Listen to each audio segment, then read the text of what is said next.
Amazing feat of Victorian engineering here at Wemyss Station and Ferry Port, where all various classes of people from Glasgow could head down the water, catching the train from Glasgow Central straight here to this magnificent station and then across to the Isle of Bute and Rothsay.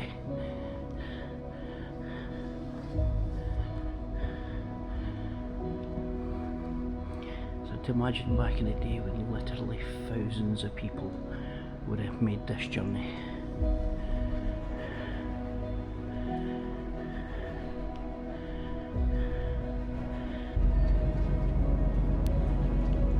Join us today as we head down the water, not far from Glasgow, to the west coast, as we take a ferry across to the Isle of Bute. Today we visit a castle that would be visited by many a royal and would be the home to some of the most powerful men in the country.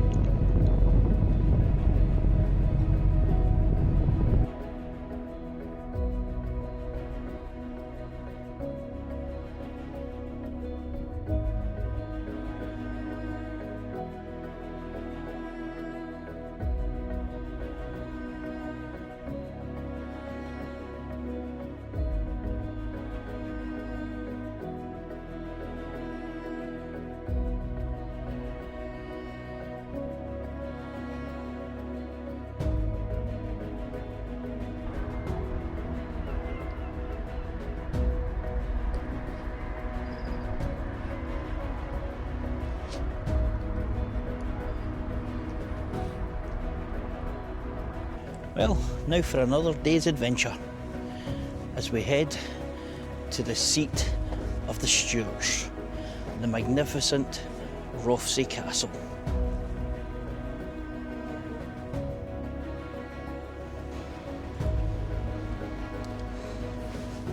The earliest Stuart castle was probably built from earth and timber in the late 1100s, possibly the site of an existing Norse fortification.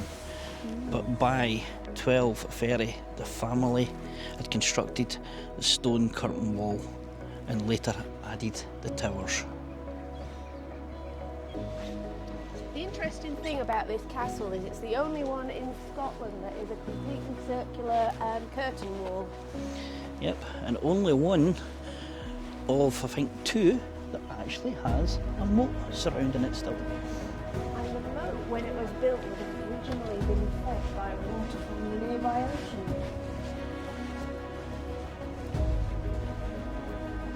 Well, the entrance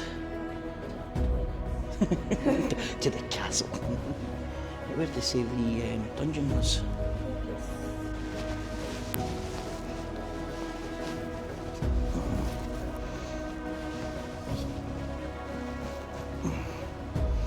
At least the drop in wouldn't have broke bones like a lot of these. Still wouldn't have wanted to be chopped down there though. No. Looks like there's two phases of building. Yeah, let's catch that. Looks like the gatehouse has been expanded once, at least, maybe twice, looking at the doorway as well. Yeah.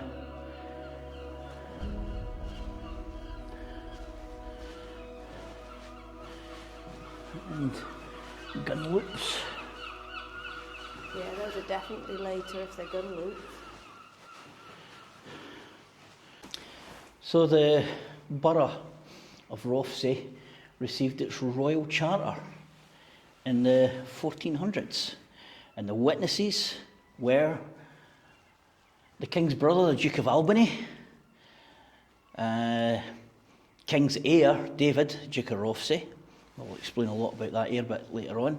And Archibald the Grim, one of the most powerful men in the country, the 3rd Earl of Douglas.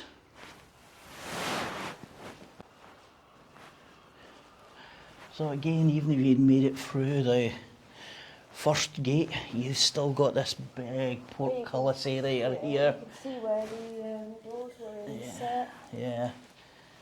So this was the old entrance of the 13th century. So originally this would have been one of they were the original entrance to the castle was before it was extended over the many years. It is going to have taken some getting through once it was all completed. Yeah, you could see where this bit here where a large gate would have been easily put up. And doorway after doorway to try and break through. Probably originally there had been a murder hole above our heads here, just to add to the extra defence and the gruesomeness of trying to take a castle. Very interesting. The towers which were added to the curtain wall later on, originally it was just the circle, but this tower appears to have a ducat integrated into it, which ducats were a good source of food for medieval castles. And as part of that, you had your food source if you were ever held under siege, and you had your freshwater well just here.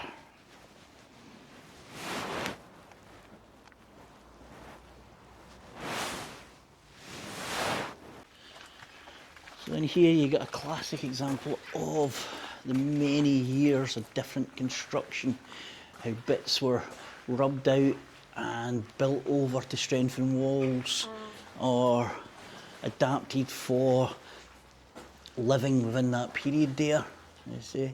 So originally this was the living quarters for the stewards of the castle, but then it was later turned into the ducat. So from luxury living to bed. Yeah. And of course, with that came the noise. You can see why the stewards moved themselves out of here. Because, all that amount of birds, there's a lot of noise and a lot of poop.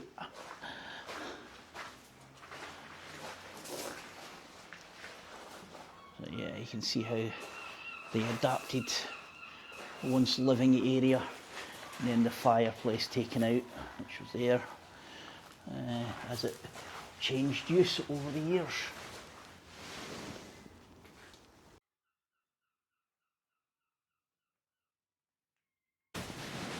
King Robert III of Scotland died at Rothsay Castle, perhaps in this very tower, as this would have been one of the main living areas at the time of his death. The king had just found out that his son and heir, James, who would become James I of Scotland, had been captured by the English. On hearing this message, his spirit failed directly. Strength of his body dwindled and his face grew pale. To the grief ate nae more food, until he breathed out his spirit to his creator. This was the 13th century postern gate. It was also blocked up in the 13th century in the aftermath of a Norwegian siege of 1230. And 1263. Bloody Norwegians coming over here and taking our castles. Well, all this area was traditionally Viking. Yeah, the Vikings did plunder along this area until the great Somerled came along and gave them a damn good hiding. And then later they would fall at the Battle of Largs to the King of Scots. To be fair, wasn't Somerled a Viking himself? No, he was of Viking stock. So, when you come in here to the castle itself, of course you have the gatehouse here, and above it would have been the most luxurious living parts of the accommodation. You know, the halls and everything else, bedrooms for royals and lords would be up here in this part of the castle. Where we stand now would have been the original Great Hall, which would have been probably a wooden structure originally that stood here until the later reconstruction of the castle walls there built a great hall inside where the royal apartments were. And again, here would have been more wooden living accommodations.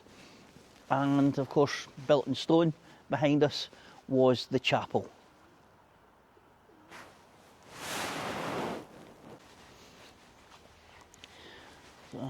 One of the towers towards the back of the castle itself. Virtually all gone. And again, now firmly embedded in what is the town of Rothsay itself. But you can see where the original fireplaces would have been, and you can still see the multi-levels that would have built up this tower.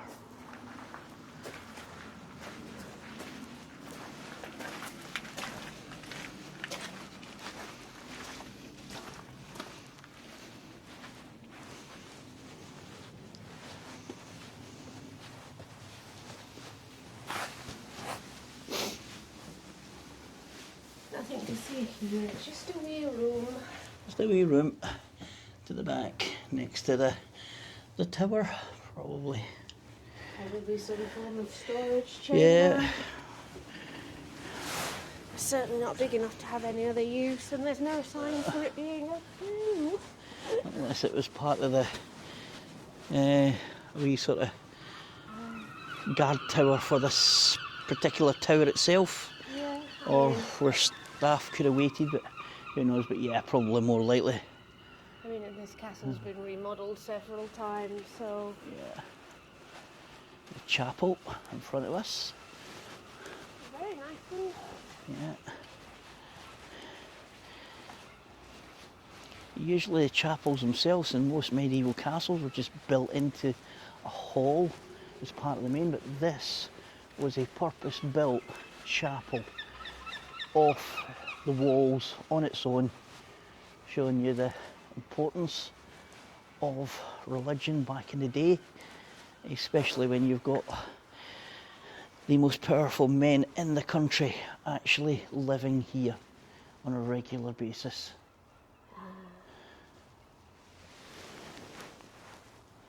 It was built by James IV, who was very renowned for being incredibly pious. And this one did replace an earlier chapel. And this one is dedicated to Saint Michael, the patron saint of warriors.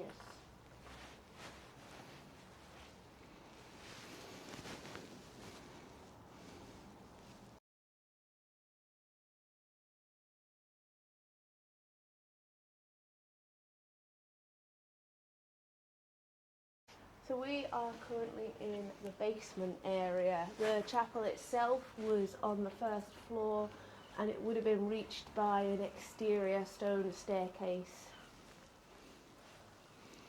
Lifting yourself up to get you closer to God.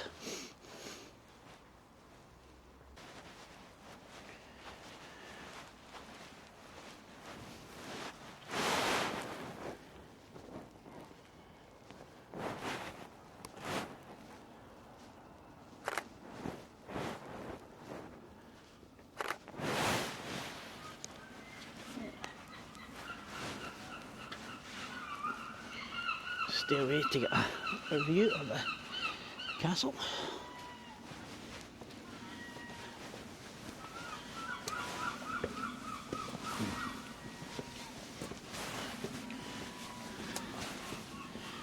I feel like I'm caught between a rock and a hard place. Yeah.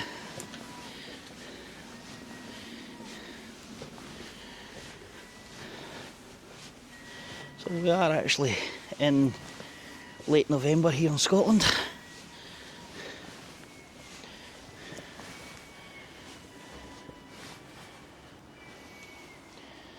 And although we don't have the glorious summer weather that Scotland always gets, it's a dry day. A bit cold, but it gives you scenery like that.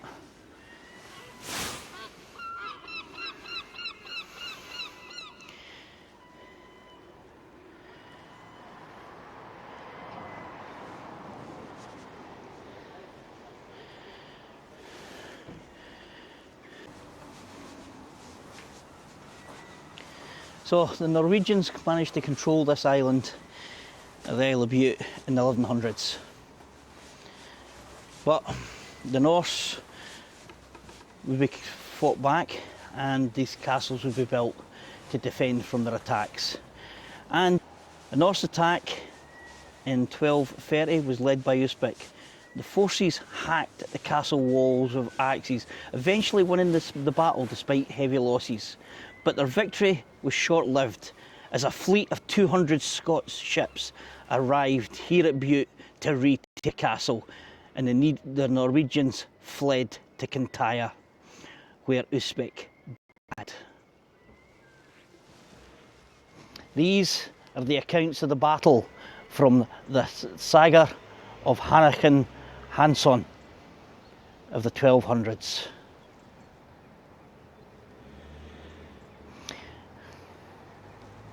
The Norwegians try again in 1263 to recapture Rothsay, but this time their fleet was led by King Hanakan. The Scots, heavily outnumbered, surrendered the castle, but King Alexander refused to give up his claim to the area, and soon the two armies would clash once more at the Battle of Largs, where the Scots would finally become victorious and send the Norse invaders back into the sea. So flying at the castle are the Norwegian flag, the Scots flag, and the Stuarts flag. And this is to represent that although the land was ceded to the Scots after the Battle of Largs and the Treaty of Perth, that the two nations maintained very strong and close connections maritally and martially.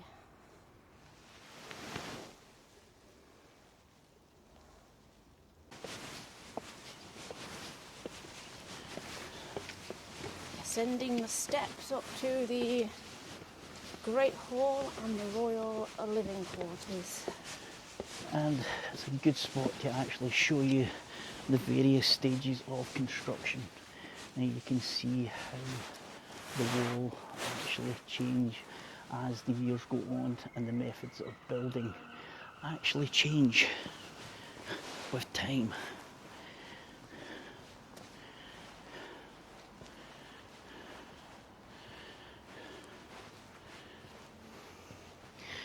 So if you'd managed to actually get inside the castle, you were still not safe, because they still had various loops for firing out of, whether it be crossbows, bows, and in the latter years, guns. And this would have been one of the main entrances to the next floor of the tower that we were in earlier. Giving a convenient link for the Stuarts, who lived in the castle all the time, to the royal quarters to look after the king whilst he was visiting.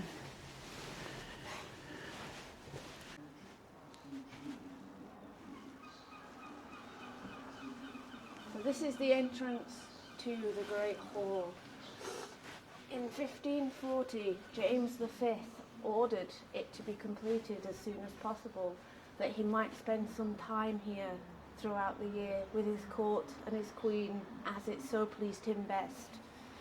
Unfortunately, he probably never got to enjoy his feasting hall here at Rothsay Castle, because he died in 1542, not long after its completion. Stuart's dying young. Ah well, there's a story that continues.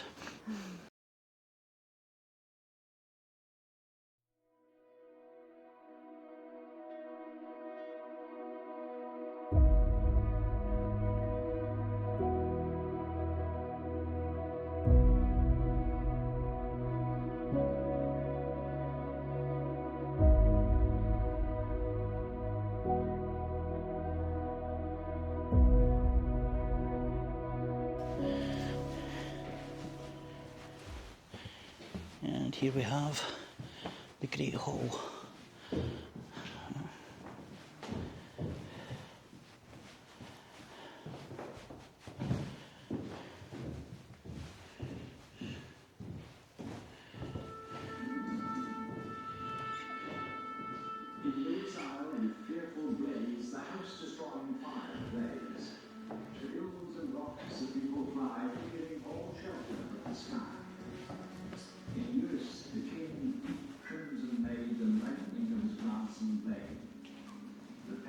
lost his land and life.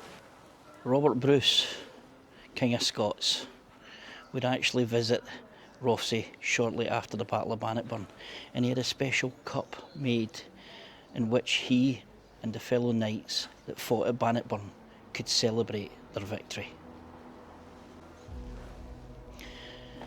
The title, Duke of Rothsay, is the oldest dukedom in Scotland, and it was usually given to the heirs to the Scottish throne, and eventually, to this day, it still is a title given to the future heir of the kings of the United Kingdom, kings and queens of the United Kingdom, before they come into power, and it would be passed down to the next heir upon that person ascending the throne.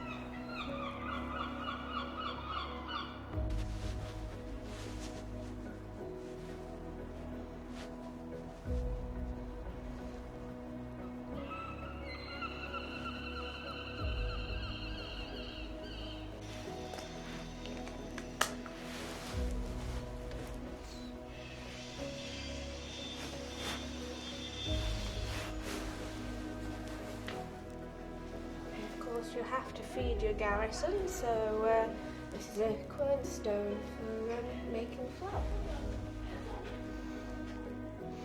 And outside, leads directly to the pub.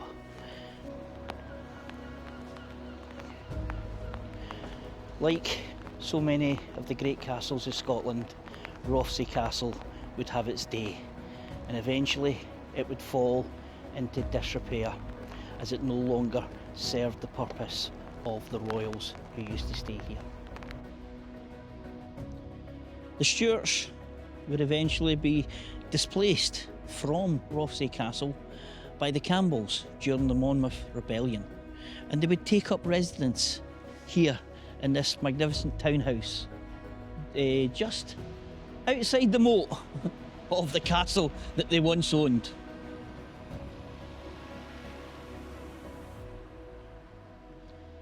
Of course, this, although pleasant and really nice building, would not become enough for the ladies of Stuart. So eventually, the magnificent building of Mount Stuart would be built here in Rothsay as the permanent residence of the Stuarts on the island.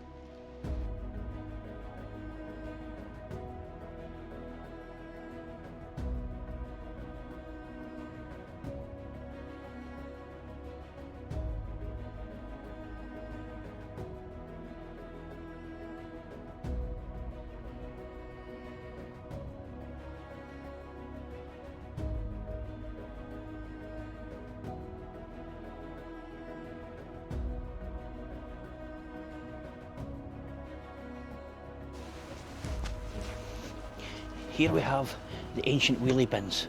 The Scots would use these against the Vikings. They would hide inside, and as the Vikings passed by, they would open the lid, stab them, and dive back inside, and lead them on to victory.